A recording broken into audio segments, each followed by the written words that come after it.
아이들이 빠르게 사라지고 있습니다. 정자와 난자를 살 수가 있어요.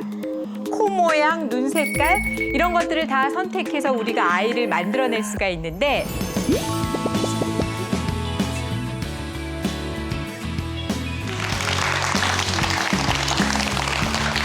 자, 여러분들 잘 지내셨어요?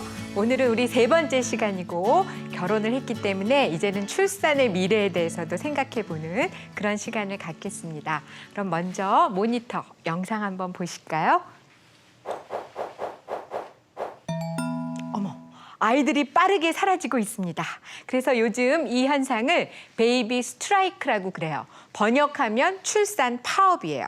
예, 여러분들 왜 회사에서 우리는 일 안 하고 싶어요, 일 안 할 거야 그렇게 파업을 하듯이 이제는 여성들이 혹은 많은 사람들이 아이 안 낳을 거야 이렇게 해서 이 현상을 출산 파업이라고 부르게 되었어요. 자, 그런데 우리나라가 이렇게 출산율이 낮았던 나라가 아니에요. 예전에는 아이를 많이 낳았던 나라입니다. 덮어놓고 낳다보면 거짓골을 못 면한다. 적게나 정성껏 키워야죠. 딸아들 구별 말고 둘만 낳아 잘 기릅시다. 자식 많은 것을 자랑했던 할머니 시절. 그러나 하루도 바람 잘 날이 없었습니다. 밝고 환한 우리의 미래를 위해 하나만 낳아 건강하고 훌륭하게 키웁시다. 1960년에 그때 여성들에게 물었어요. 이제 결혼하면 아이 몇 낳을 거예요? 그러면 아들 셋, 딸 셋, 6명을 낳겠다고 얘기한 적도 있었습니다. 그러다가 1980년대 중반부터 출산율이 뚝 떨어지기 시작해서 우리나라는 현재 OECD 국가 중에서 가장 출산율이 낮은 나라가 된 거죠. 이제부터 이 문제에 대해서 좀 고민을 해야 됩니다. 자, 요즘은 인구 절벽이라는 표현을 써요. 근데 여러분들 이렇게 절벽에 서 있으면 어떤 느낌이에요? 무섭고 낭떠러지가 있고 그렇게 인구가 급격하게 줄어드는 현상을 인구 절벽이라고 해요. 우리나라도 3년만 있으면 2018년부터는 인구가 줄어들기 시작하고 여러분의 후배들, 초등학교 4학년 후배들이 대학에 갈 때가 되면 대학 정원보다 여러분들이 더 적어요. 그렇게 빠르게 인구가 줄어들고 있는데 우리보다 먼저 인구 절벽을 경험했던 유럽에서는 혹은 미국에서는 어떻게 이 문제를 해결했는지 한번 보겠습니다. 자, 유럽 같은 경우에 프랑스는 가보면 연인들이 많이 다녀요. 그런데 그 연인들 중에서 3쌍이 있으면 그중에 한 쌍은 동거 커플이에요.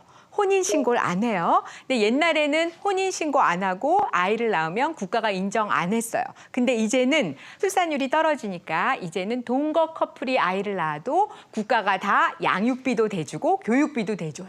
그러면서 프랑스는 출산율이 올라갔어요. 자, 스웨덴은 또 어떻게 했느냐? 결혼하지 않은 여자가 아이를 낳으면 우리가 뭐라 그래요? 미혼모라고 그래요. 그런데 스웨덴은 아예 미혼모라는 말을 없애버렸어요. 이제 우리는 미혼모고 뭐고 없다. 그냥 아이만 낳으면 다 키워주겠다. 이렇게 해서 유럽은 우리보다 출산율이 높아요. 1.8 정도를 유지하고 있습니다. 자, 이러한 유럽의 해결 방법을 뭐라고 부르느냐?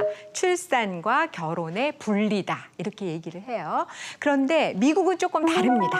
미국은 어떻게 해결을 했느냐? 미국은 여러분도 아시다시피 이민자의 나라예요. 그래서 미국은 다양한 나라의 사람들이 와서 살고 있는데 지금 미국의 출산율은 우리나라의 2배나 돼요. 미국에서는 누가 아이를 낳고 있느냐? 아시아계, 아프리카계 혹은 남미에서 온 사람, 중동에서 온 사람들이 아이를 많이 낳아요. 대신에 백인들은 아이를 좀 조금씩 낳아요. 그래서 여러분들 2040년 백인의 비율이 절반 이하가 돼요. 49%. 나머지는 백인 아닌 유색인종이 51%. 그렇게 되는 나라가 올 거다. 이렇게 예측을 하고 있는데 과연 우리나라는 유럽식 모델로 갈지 미국식 모델로 갈지 고민은 하고 있는데 많은 사람들이 그래도 유럽보다는 미국식 모델로 갈 거다. 그렇게 되면 우리도 이민의 문호를 개방을 해서 굉장히 많은 다양한 인종과 국적과 문화를 가진 사람들이 더불어서 살게 될 가능성이 높아졌습니다. 자, 이제 출산과 관련해서 또 하나 획기적인 변화가 거의 혁명적인 변화가 우리 앞에 놓여 있어요. 자, 그러면 한번 화면을 보겠습니다. 여기 구글 베이비라고 써 있죠. 자, 여러분들 한번 들어보셨나요? 자, 구글 베이비가 뭐라고 생각하는지 앞에 놓여 있는 화이트보드에다가 여러분의 생각을 자유롭게 써주시면 좋겠습니다. 구글 베이비는 무슨 뜻일까요?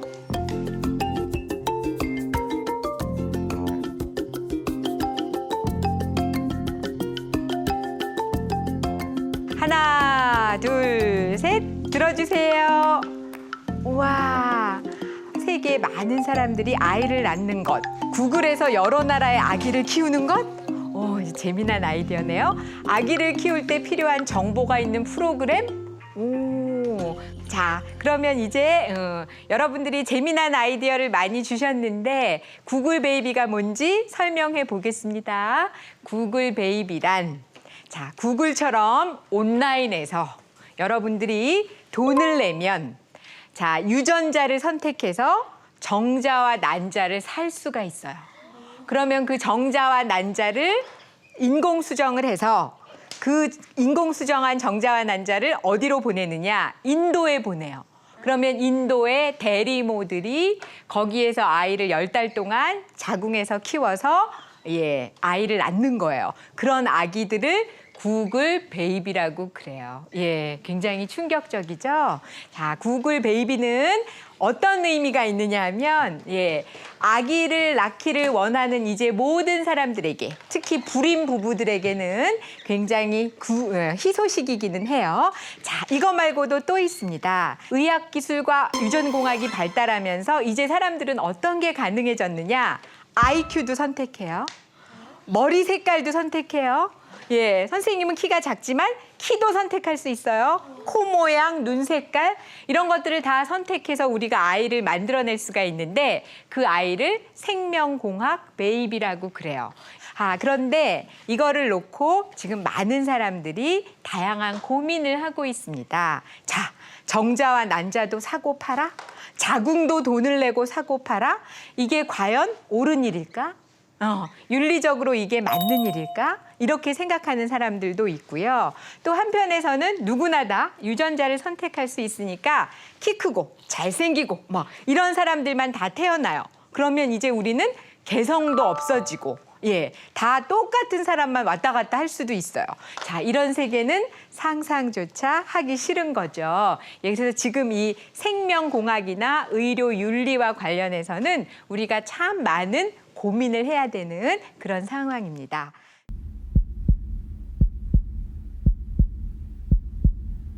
엄마 뱃속에서 아가의 심장이 쿵쿵 뛰는 박동 소리예요. 자, 이 소리 눈을 감고 잘 들으면서 생명이란 얼마나 소중한 것인가 또 생각해보고 여러분이 아이를 낳고 그 아이가 또 아이를 낳고 인류가 이렇게 지속해가는 게 얼마나 의미 있는 일일까 그런 걸 생각해보는 그런 시간이 됐으면 좋겠어요.